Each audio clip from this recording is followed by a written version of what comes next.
बिस्मिल्लाहिर्रहमानिर्रहीम। आज हमने करनी है अकाउंटिंग इक्वेशन। अकाउंटिंग इक्वेशन क्या होती है? Accounting equation measures the financial position of a business at a specific date. Accounting equation किसी भी बिजनेस की फाइनेंशियल पोजीशन को शो करती है एट स्पेसिफिक डेट। जिस दिन हम अकाउंटिंग इक्वेशन बनाएंगे उस दिन हमारी बिजनेस की फाइनेंशियल पोजीशन क्या है वो हमें अकाउंटिंग इक्वेशन से पता चलेगी। एक दिन पहले हमारी बिजनेस की फाइनेंशियल पोजीशन क्या थी वो अकाउंटिंग इक्वेशन से पता नहीं चलेगी। It's detailed form is statement of financial position. Statement of financial position एक फाइनेंशियल स्टेटमेंट है जो अभी हमने नेक्स्ट पढ़नी है। वो बेसिकली अकाउंटिंग इक्वेशन की ही डिटेल्ड फॉर्म है। अब अकाउंटिंग इक्वेशन क्या होती है? अकाउंटिंग इक्वेशन होती है total assets equal total capital plus total liabilities.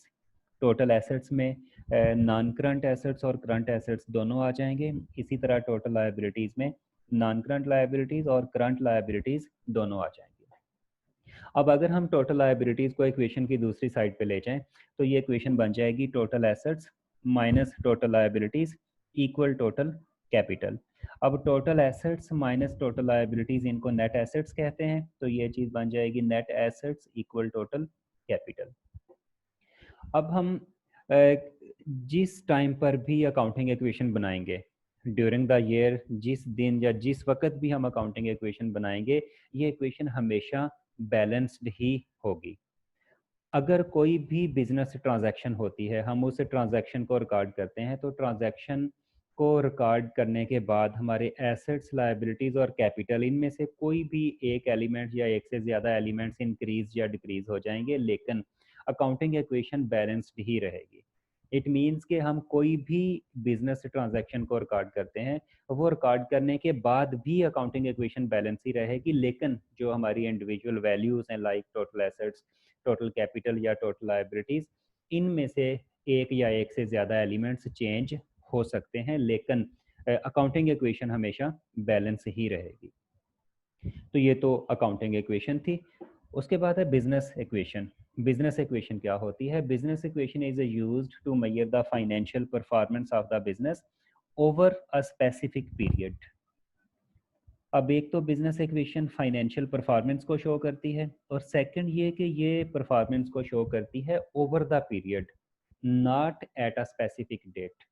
For example हमारा अकाउंटिंग ईयर एंड है 31 दिसंबर 2019। हम 31 दिसंबर 2019 को अपने अकाउंट्स बनाते हैं। जब हम 31 दिसंबर 2019 को अकाउंटिंग इक्वेशन बनाएंगे तो अकाउंटिंग इक्वेशन सिर्फ 31 दिसंबर 2019 की फाइनेंशियल पोजीशन को शो करेगी। एक दिन पहले हमारी फाइनेंशियल पोजीशन क्या थी वो उससे पता नहीं चलेगी। लेकिन जब हम 31 दिसंबर 2019 को बिजनेस इक्वेशन बनाएंगे तो बिजनेस इक्वेशन 1 जनवरी 2019 से 31 दिसंबर 2019 through out the tax year हमारी बिजनेस की फाइनेंशियल परफॉर्मेंस कैसी है वो शो करेगी। इट मीन्स के जो बिजनेस इक्वेशन है वो ओवर द अकाउंटिंग पीरियड या ओवर द फाइनेंशियल ईयर हमारी बिजनेस की फाइनेंशियल परफॉर्मेंस को शो करती है। और इसकी जो डिटेल्ड फॉर्म है वो स्टेटमेंट ऑफ प्रॉफिट और लॉस है जो अभी हमने बाद में पढ़नी है। अब बिजनेस इक्वेशन होती क्या है? बिजनेस इक्वेशन होती है P इक्वल आई प्लस डी माइनस सी। P क्या चीज़ है? P है प्रॉफिट और लॉस ड्यूरिंग द पीरियड। अगर P की वैल्यू पॉजिटिव आती है तो ये प्रॉफिट होगा, अगर ये आंसर नेगेटिव में आता है तो ये लॉस होगा। उसके बाद I है इंक्रीज और decrease in net assets during the period. अगर ड्यूरिंग द पीरियड हमारे नेट एसेट्स इंक्रीज हो जाते हैं तो I की वैल्यू पॉजिटिव होगी, और अगर ड्यूरिंग द पीरियड हमारे नेट एसेट्स डिक्रीज होते हैं तो I की वैल्यू नेगेटिव होगी। अब इंक्रीज या डिक्रीज इन नेट एसेट्स कैसे कैलकुलेट करेंगे? हम देखेंगे कि हमारे net assets at the start of year कितने हैं और net assets at the end of year कितने हैं। अगर हमारे assets at the start of year कम थे, at the end of year ज़्यादा हो गए, इट मीन्स कि हमारे net assets during the year increase हो गए हैं। और अगर हमारे net assets at the start of year ज़्यादा थे लेकिन at the end of year कम हो गए हैं, इट मीन्स कि हमारे net assets during the year decrease हो गए हैं, तो फिर आई की वैल्यू नेगेटिव आ जाएगी। नेट एसेट्स क्या होते हैं? ये अभी हमने ऊपर अकाउंटिंग इक्वेशन में पढ़ा था कि नेट एसेट्स होते हैं total assets minus total liabilities, और ये इक्वल होते हैं टोटल कैपिटल के। इट मीन्स कि जब हमने इंक्रीज या डिक्रीज इन नेट एसेट्स लेने हैं तो हम इंक्रीज या डिक्रीज इन कैपिटल भी ले सकते हैं, क्योंकि नेट एसेट्स इक्वल होते हैं टोटल कैपिटल। इट मीन्स के जो आई की वैल्यू है ये हम कैसे कैलकुलेट करेंगे? Closing net assets minus opening net assets, या closing capital minus opening capital. तो इस तरीके से हमारे पास आई की वैल्यू आ जाएगी, या इंक्रीज या डिक्रीज इन नेट एसेट्स आ जाएंगे। उसके बाद प्लस डी, डी क्या चीज़ है? Drawings during the period. जिस पीरियड के लिए हम प्रॉफिट या लॉस कैलकुलेट कर रहे हैं, या जिस पीरियड के लिए बिजनेस इक्वेशन बना रहे हैं, ड्यूरिंग दैट पीरियड जो ड्राइंग्स हुई होंगी सिर्फ वो लेनी है। और उसके बाद सी है capital introduced during the period. जिस पीरियड के लिए हम बिजनेस इक्वेशन बना रहे हैं वो हमारा ईयर है या मंथ है या क्वार्टर है, ड्यूरिंग दैट पीरियड जो कैपिटल इंट्रोड्यूस करवाया गया है सिर्फ वो लेना है, टोटल कैपिटल नहीं लेना। ये तो बिजनेस इक्वेशन थी। अब एग्जांपल देख लें। A business had net assets of 150,000 at 1st January 2014. पहले रिक्वायरमेंट देख लें। What was the profit or loss for his business for the year ending 31st December 2014? Mean कि इसमें सिंपली हमने बिजनेस इक्वेशन बनानी है, और बिजनेस इक्वेशन से हमें पता चलता होता है कि हमारा प्रॉफिट या लॉस कितना है। A business had net assets of 150,000 at 1st January 2014. ये ओपनिंग नेट एसेट्स आ गए, which increased to $10,000 by 31st December 2014. ये क्लोजिंग नेट एसेट्स आ गए जो eight the end of year दिए हुए हैं। During the year ending 31st December 2014, owner of the business put further capital of 10,000 in the business. ये capital introduced आ गया। During the same year, he took $6,000 cash from the business for his personal use. तो ये drawings आ गई। अब हमने profit या loss calculate करना है, तो ये बहुत ही आसान क्वेश्चन है। प्रॉफिट या लॉस कैसे आएगा? पी इक्वल होगा आई, आई कितना है? 210,000 माइनस 150,000, तो ये आ जाएगा 60,000 increase in net assets, plus D drawings during the period कितनी है? 6,000, ये दी हुई है। और capital introduced during the period कितना है? 10,000। 60,000 प्लस 66 माइनस 10 56,000। तो ये 56,000 क्योंकि पॉजिटिव आंसर आ रहा है, इट मीन्स कि ये प्रॉफिट फॉर द पीरियड या प्रॉफिट फॉर द ईयर है, क्योंकि इधर हमारा जो पीरियड है वो एक कंप्लीट ईयर है। तो ये एग्जांपल नंबर 1 हो गई। उसके बाद है double entry book keeping system. Double entry book keeping system क्या होता है? It states that each and every business transaction has two aspects. One is debit and other is credit. Total of all the debits is always equal to total of all the credits. अब एक चीज़ हम पहले भी पढ़ चुके हैं, जब हमने ट्रांजैक्शन की डेफिनेशन पढ़ी थी, वहाँ पे भी पढ़ा था कि ट्रांजैक्शन क्या होती है? एक्सचेंज ऑफ गुड्स और services between two entities. It means कि हर ट्रांजैक्शन के दो एस्पेक्ट्स होते हैं। एक्सचेंज टू वे ट्रांजैक्शन होती है। उसके बाद हमने डुअल एस्पेक्ट कंसेप्ट पढ़ा था। डुअल एस्पेक्ट कंसेप्ट भी यही कहता है कि हर ट्रांजैक्शन के दो एस्पेक्ट्स होते हैं। तो double entry book keeping system में भी यही चीज़ है, क्योंकि हर ट्रांजैक्शन के दो एस्पेक्ट्स होते हैं, एक डेबिट और एक क्रेडिट। तो हमने डेबिट और क्रेडिट्स दोनों को रिकॉर्ड करना होता है, और ये डेबिट्स और क्रेडिट्स हमेशा इक्वल होते हैं। जब भी कोई बिजनेस ट्रांजैक्शन होगी, उस बिजनेस ट्रांजैक्शन में डेबिट्स और क्रेडिट्स की अमाउंट हमेशा इक्वल होगी। और जब हम किसी भी बिजनेस की सारी फाइनेंशियल ट्रांजैक्शन को रिकॉर्ड करेंगे, तो जो टोटल डेबिट्स होंगे वो हमेशा टोटल क्रेडिट्स के इक्वल होने चाहिए। तो ये तो double entry book keeping system था कि हम अपनी सारी बिजनेस ट्रांजैक्शंस को डबल एंट्री की फॉर्म में रिकॉर्ड करेंगे। डबल एंट्री मीन के डेबिट और क्रेडिट की फॉर्म में, और हमारे डेबिट्स और क्रेडिट्स हमेशा इक्वल होंगे। अब डबल एंट्री क्या होती है? जब भी हम किसी बिजनेस ट्रांजैक्शन को डेबिट और क्रेडिट की फॉर्म में रिकॉर्ड करते हैं। हर बिजनेस ट्रांजैक्शन के दो एस्पेक्ट्स होते हैं, एक डेबिट और एक क्रेडिट। जब हम डेबिट और क्रेडिट दोनों एस्पेक्ट्स को अपने पास रिकॉर्ड कर लेंगे तो उसको डबल एंट्री कहते हैं। अगर आपने सिर्फ एक एस्पेक्ट रिकॉर्ड किया है, डेबिट रिकॉर्ड कर लिया, क्रेडिट नहीं किया, इट मीन कि आपने सिंगल एंट्री की है अभी। या आपने क्रेडिट एस्पेक्ट रिकॉर्ड कर लिया, डेबिट एस्पेक्ट अभी रिकॉर्ड नहीं किया, तो इट मीन्स कि आपने अभी सिंगल एंट्री की है। लेकिन अगर आप एक ट्रांजैक्शन के दोनों एस्पेक्ट्स को रिकॉर्ड कर लेते हैं, डेबिट को भी और क्रेडिट को भी, इट मीन्स कि आपने उस ट्रांजैक्शन की डबल एंट्री रिकॉर्ड कर ली हुई है, उसके दोनों एस्पेक्ट्स आपने रिकॉर्ड कर लिए हुए हैं। In double entry, each transaction is recorded in the form of debit and credit. As double entry bookkeeping system states, debit and credit of a transaction are always equal. तो ये चीज हम पहले भी पढ़ चुके हैं। ये तो डबल एंट्री हो गई। Each business transaction will affect any one or more than one elements of the business, including assets, liabilities, incomes and expenses. तो ये सारे एलिमेंट्स ऑफ द बिजनेस हैं। तो हमने प्रीवियसली भी देखा था कि जब भी कोई बिजनेस ट्रांजैक्शन होती है वो इन्हीं एलिमेंट्स में से किसी को इंक्रीज या डिक्रीज करती है, और जब भी ये एलिमेंट्स इंक्रीज या डिक्रीज होंगे तो हम उनको डेबिट या क्रेडिट करेंगे। अब हम इनको, इन एलिमेंट्स ऑफ द बिजनेस को डेबिट कब करेंगे, क्रेडिट कब करेंगे, ये चीज़ हम पहले भी देख चुके हैं। अभी इसको एक बार इधर अगेन रिवाइज कर लेते हैं। जब भी कोई एसेट इंक्रीज होगा तो हम उसको डेबिट करेंगे, और जब वो एसेट डिक्रीज होगा तो हम उसको क्रेडिट करेंगे। कोई भी लायबिलिटी जब इंक्रीज होती है तो क्रेडिट होगी, डिक्रीज होती है तो डेबिट होगी। कोई भी इनकम जब इंक्रीज होगी तो क्रेडिट, डिक्रीज होगी तो डेबिट। कोई भी एक्सपेंस जब इंक्रीज होगा तो डेबिट, डिक्रीज होगा तो क्रेडिट। कैपिटल ये हमेशा क्रेडिट होता है। ड्राइंग्स ये हमेशा डेबिट होती हैं। सेल्स ये हमेशा क्रेडिट होती हैं। परचेजेस ये हमेशा डेबिट होती हैं। सेल्स रिटर्न ये हमेशा डेबिट होती हैं, क्योंकि सेल्स हमारी इनकम है वो हमेशा क्रेडिट होती है, और sales return decrease in income है ये हमेशा डेबिट होगी। इसी तरह परचेजेस ये हमारा एक्सपेंस है जो कि हमेशा डेबिट होता है।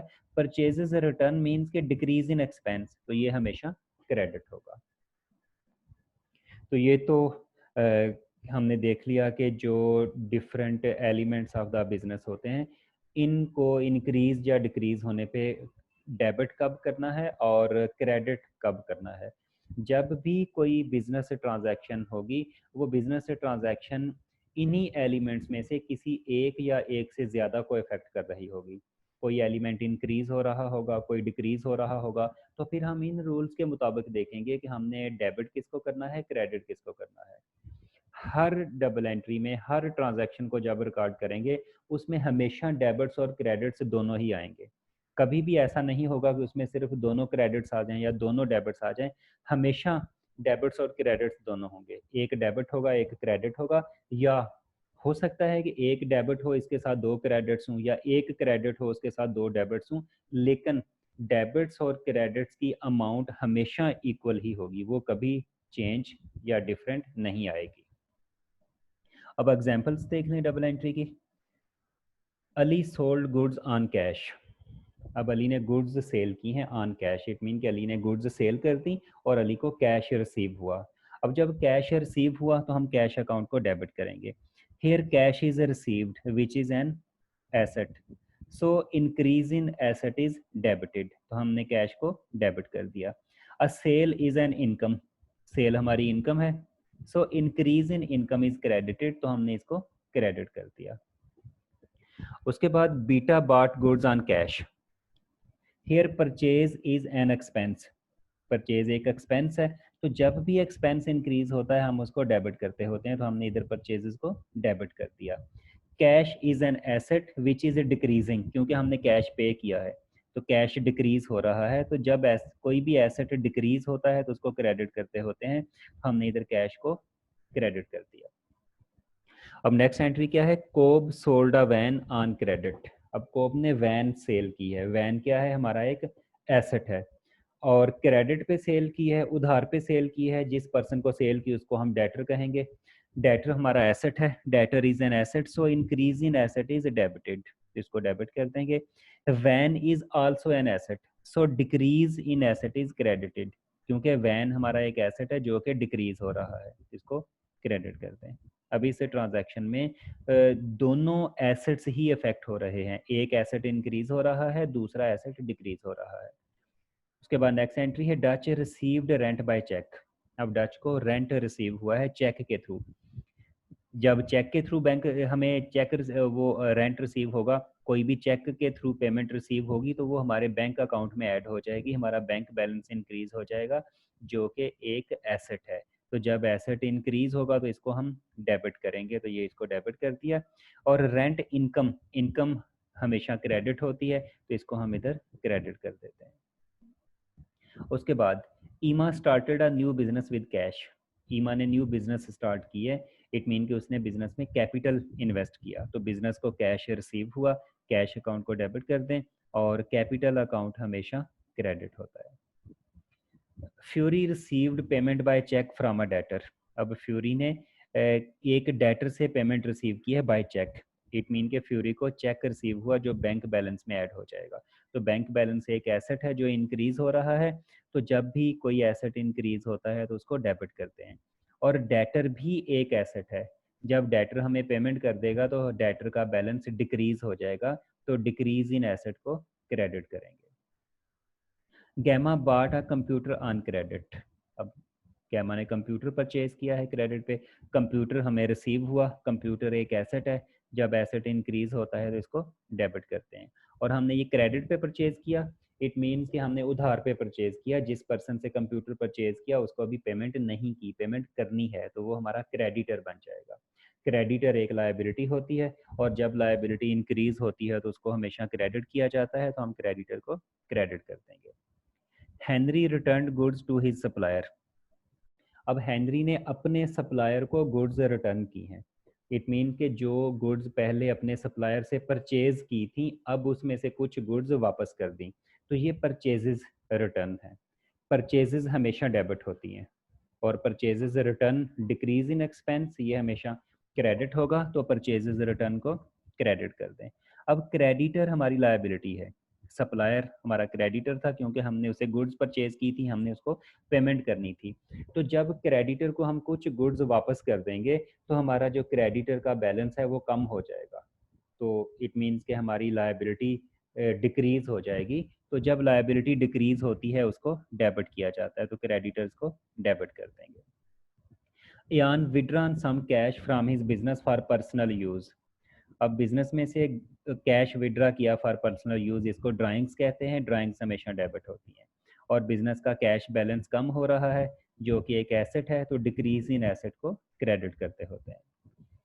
Jane sold goods to Malta 1000 on cash and 2000 on credit।